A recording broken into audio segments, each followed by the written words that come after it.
सर्वनाम क्या होता है? जिन शब्दों का प्रयोग संज्ञा के स्थान पे करते हैं उसे सर्वनाम कहते हैं। और संज्ञा क्या होता है ये हमने कर लिया है। संज्ञा क्या होता है? किसी व्यक्ति, वस्तु, स्थान आदि के नाम को संज्ञा कहते हैं। तो संज्ञा के स्थान पे जिन शब्दों का हम प्रयोग करते हैं वो क्या हो जाता है? सर्वनाम हो जाता है। देखो उदाहरण से समझते हैं। राधा एक अच्छी लड़की है। राधा रोज स्कूल जाती है। राधा मन लगा के पढ़ाई करती है। राधा की माँ एक डॉक्टर है। अब दूसरा पैराग्राफ देखो। राधा एक अच्छी लड़की है। वह रोज स्कूल जाती है। वह मन लगा के पढ़ाई करती है। उसकी माँ एक डॉक्टर है। तो राधा क्या है? राधा एक संज्ञा है और संज्ञा के बदले हमने कौन सा शब्द प्रयोग किया है? वह, यहाँ भी वह और उसकी। तो वह और उसकी क्या हो जाएगा? सर्वनाम हो जाएगा। जो संज्ञा के बदले जिन शब्दों का प्रयोग करते हैं वो क्या हो जाता है? सर्वनाम हो जाता है। क्योंकि हम बार बार नहीं बोल सकते ना कि राधा एक अच्छी लड़की है, राधा रोज स्कूल जाती है। हम बार बार नाम लेके किसी के बारे में बात नहीं करते हैं। इसीलिए संज्ञा की पुनरावृत्ति दूर करने के लिए हम सर्वनाम का प्रयोग करते हैं। पुनरावृत्ति मतलब क्या? बार बार उसका हम प्रयोग ना करें, इसलिए किसका प्रयोग होता है? सर्वनाम का। दूसरा एग्जाम्पल देखो। राम मैदान में जाता है और वह वहाँ खेलता है। वह किसके लिए प्रयोग किया गया है? राम के लिए। और मैदान के लिए यहाँ पे कौन सा शब्द प्रयोग हुआ है? वहाँ। तो ये वह और वहाँ क्या हो जाएगा? सर्वनाम हो जाएगा। सर्वनाम के 6 भेद होते हैं। पुरुषवाचक सर्वनाम, निश्चयवाचक सर्वनाम, अनिश्चयवाचक सर्वनाम, प्रश्नवाचक सर्वनाम, संबंधवाचक सर्वनाम और निजवाचक सर्वनाम।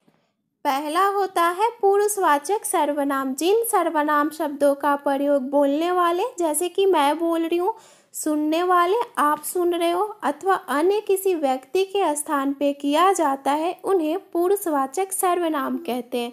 देखो पुरुषवाचक सर्वनाम के भी 3 भेद होते हैं। पहला होता है उत्तम पुरुष। उत्तम पुरुष कौन होता है? बोलने वाला। जैसे मैं बोल रही हूँ तो मैं क्या हो जाऊंगी? उत्तम पुरुष। मैं या हम लोग बोल रहे हैं तो क्या हो जाएंगे? उत्तम पुरुष। मध्यम पुरुष कौन होता है? जो सुनने वाला होता है। जैसे कि आप लोग सुन रहे हो तो तुम, आप क्या हो जाओगे? मध्यम पुरुष।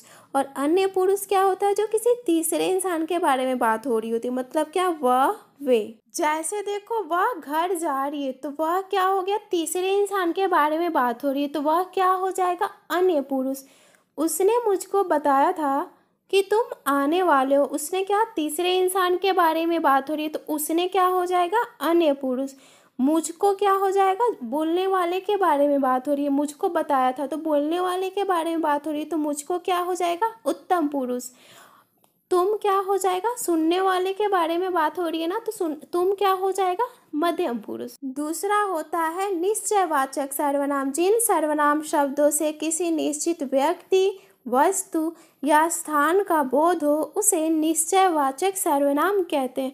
देखो निश्चयवाचक सर्वनाम में क्या होता है? किसी व्यक्ति, वस्तु या स्थान के बारे में बात कर रहे होते ना, तो उसके बारे में आपको क्या होता है? एकदम निश्चित पता होता है। जैसे देखो यह, वह, वे, ये आदि। एग्जाम्पल से समझते हैं। यह किताब मेरी है। तब वस्तु, किताब एक वस्तु है ना, आप इसके किताब के बारे में बात कर रहे हो कि यह किताब मेरी है। मतलब कि आपको पक्का पता है कि यह जो किताब है ये किसकी है? आपकी है। तो यह क्या हो जाएगा? निश्चयवाचक सर्वनाम।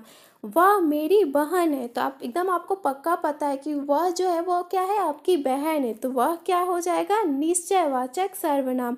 ये कपड़े मेरे हैं। तो आप ऐसे ही किसी और के कपड़ों को थोड़ी बोल दोगे कि ये कपड़े मेरे हैं। आपको पक्का पता है कि ये जो कपड़े हैं किसके हैं? आपके हैं। तो ये क्या हो जाएगा? निश्चयवाचक सर्वनाम। तीसरा होता है अनिश्चयवाचक सर्वनाम। जिन सर्वनाम शब्दों से व्यक्ति, वस्तु और स्थान की निश्चितता का बोध नहीं होता उसे अनिश्चयवाचक सर्वनाम कहते हैं। देखो अनिश्चयवाचक सर्वनाम निश्चयवाचक सर्वनाम का उल्टा है। तो निश्चयवाचक सर्वनाम में क्या होता है कि आपको पक्का पता होता है, और अनिश्चयवाचक में क्या होगा? उसका उल्टा होगा। मतलब आपको पक्का पता नहीं होगा। और ऐसे जो वाक्य होते हैं ना उसमें कोई और कुछ रहता है। जैसे देखो वाक्य से समझते हैं। मुझे कुछ खाने का मन कर रहा है। जैसे हम कितनी बार बोलते हैं ना कि हाँ कुछ खाने का मन कर रहा है, कुछ अच्छा खाने का मन कर रहा है, लेकिन ये पता नहीं रहता है कि क्या खाने का मन कर रहा है। मतलब आपको पक्का पता नहीं रहता कि क्या खाना, लेकिन कुछ तो खाने का मन होता है। तो तो ये जो कुछ है ना, ये क्या हो जाता है, अनिश्चयवाचक सर्वनाम। दरवाजे पे कोई आया है, देखो हमें पता है कि दरवाजे पे कोई तो आया, लेकिन कौन आया ये पक्का पता नहीं रहता। तो ये जो कोई है ये भी क्या हो जाएगा, अनिश्चयवाचक सर्वनाम। चौथा होता है संबंधवाचक सर्वनाम। जिस सर्वनाम से दो वाक्य या किसी संज्ञा से संबंध जोड़ा जाता है उसे संबंधवाचक सर्वनाम कहते हैं। देखो संबंधवाचक सर्वनाम को पहचानने का एक तरीका ये होता है ना कि दो वाक्य दिए होते हैं और दोनों वाक्यों में ना एक ही इंसान के बारे में बात हो रही होती है, और जो भी वाक्य होगा ना उसमें आपको जो सो, जैसी वैसी, जिसकी उसकी, ये सब दिखेगा। जैसे देखो वाक्य से समझते हैं, जैसी करनी वैसी भरनी। तो दोनों वाक्यों में एक ही इंसान के बारे में बात हो रही है कि जिसकी जैसी करनी होती है उसकी वैसी भरनी होती है। तो जो जैसी और वैसी है ये क्या हो जाएगा, संबंधवाचक सर्वनाम। जिसकी लाठी उसकी भैंस, तो पूरे वाक्य में एक ही इंसान के बारे में बात हो रही है ना कि जिसकी लाठी होती है उसी की भैंस होती है। तो ये जो जिसकी उसकी है ये क्या हो जाएगा, संबंधवाचक सर्वनाम। जो सोवेगा सो खोवेगा, और जो है सो है, तो ये भी क्या हो जाएगा, जो और सो संबंधवाचक सर्वनाम। जो बाहर खड़ा है वह कल भी आया था, तो ये जो और वह क्या एक ही इंसान के बारे में बता रहा है ना कि जो बाहर खड़ा है वह कल भी आया था। तो जो और वह क्या हो जाएंगे, संबंधवाचक सर्वनाम। पांचवा होता है प्रश्नवाचक सर्वनाम। जिन सर्वनाम शब्दों से प्रश्न पूछने का बोध हो उसे प्रश्नवाचक सर्वनाम कहते हैं। देखो प्रश्नवाचक नाम से ही लग रहा है कि क्या होगा, इसमें प्रश्न पूछा जाएगा, तो वो कौन सा सर्वनाम हो जाएगा, प्रश्नवाचक सर्वनाम। और जो भी वाक्य होगा ना उसमें आपको कौन, कब, कैसे, क्या आदि ये सारे शब्द दिखेंगे। जैसे देखो वाक्य से समझते हैं, तुम्हारा क्या नाम है, तो देखो प्रश्न किया जा रहा है कि तुम्हारा क्या नाम है, तो ये क्या क्या हो जाएगा, प्रश्नवाचक सर्वनाम। आप कैसे हैं, तो ये जो कैसे है ये भी क्या हो जाएगा, प्रश्न पूछा जा रहा है ना, तो क्या हो जाएगा, कैसे, प्रश्नवाचक सर्वनाम। वह क्या खा रहा है, तो ये जो क्या है ये क्या हो जाएगा, प्रश्नवाचक सर्वनाम। छठा और लास्ट भेद होता है निजवाचक सर्वनाम। जिन सर्वनाम शब्दों का प्रयोग कर्ता के संदर्भ में किया जाता है या वक्ता स्वयं के लिए करता है उन्हें निजवाचक सर्वनाम कहते हैं।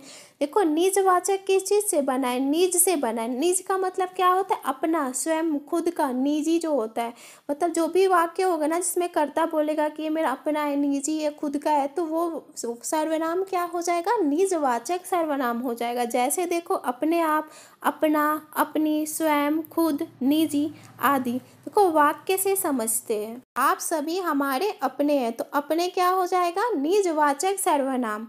यह मेरी निजी कार है, देखो निजी मतलब क्या, अपना, स्वयं, खुद का, तो निजी क्या हो जाएगा, निजवाचक सर्वनाम।